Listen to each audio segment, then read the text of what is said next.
what you see on the title of the show, Brock Purdy.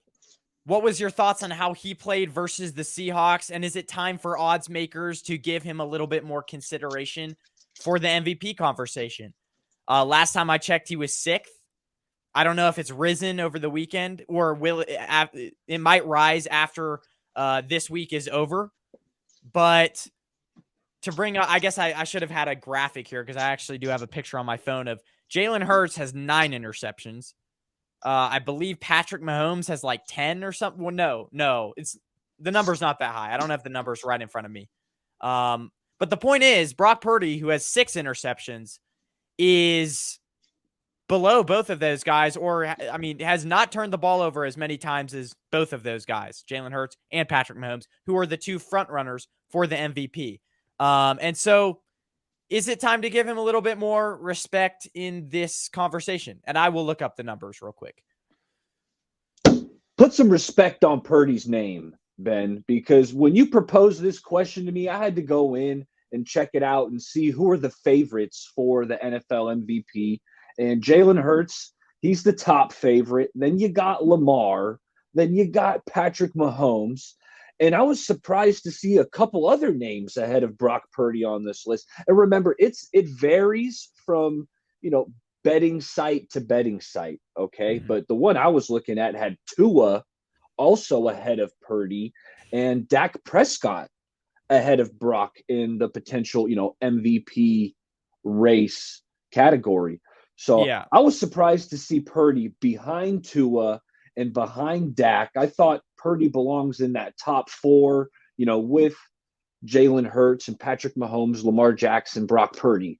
I think he belongs in that top 4, which one betting site did, but the majority of them had Purdy hovering around 5 or 6. So put some respect on Brock Purdy's name. He's been playing sensational ball, even during the 3-game losing streak. I know he turned it over, but it was like, even in those games, Ben, through 3 quarters, Purdy was playing awesome. Mm-hmm. It was just in the 4th quarter of those, he had a couple turnovers that, you wish he could have took back.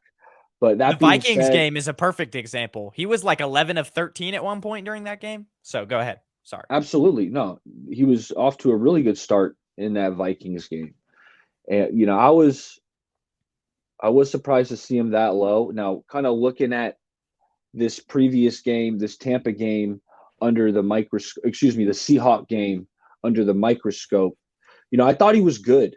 I thought it wasn't his best game. We've seen better games from Brock, just off the top of my head. Mm-hmm. The Bucs game, Jacksonville, he was awesome.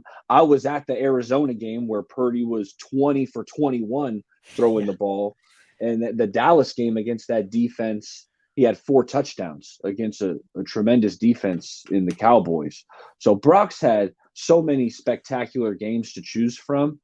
This past Thanksgiving Day game against the Seahawks, it was good. Not quite on the level of some of these other ones I've mentioned, but I liked how, for the most, he took care of the ball for the most part. Mm-hmm. Now, there was the one interception, right? They were backed up towards, their end zone. And I thought Kyle could have called it a little more conservative, maybe just mix in some runs, get the ball, because the defense had been just locking him down. But Kyle, he was aggressive. And that being said, it was probably the one throw Brock wishes he could have back. He kind of threw it up high to McCaffrey. It got tipped up, and next thing you know, it's a pick 6. But other than that, I thought Brock played a good game.